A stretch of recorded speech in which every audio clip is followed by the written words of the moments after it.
সময় বয়ে যায়, কিন্তু কিছু জায়গা মানুষের সময়ের সাথে আরো জীবন্ত হয়ে ওঠে।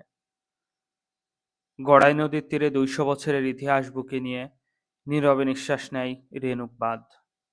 একসময় এই বাঁধ ছিল শহর রক্ষার এক কঠিন প্রাচীর। কালের ছোঁয়ায় মানুষের যত্নে সেই প্রাচীর আজ রূপ নিয়েছে সবুজ আশ্রয়ে, একটি জীবন্ত পার্কে।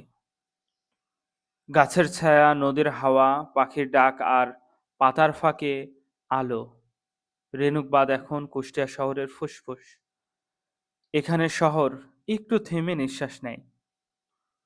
সকালের হাঁটা, বিকেলের আড্ডা, ক্লান্ত মানুষের নীরব বসে থাকা, এই সবুজ বাঁধ জানে হৃদয়ের ভাষা।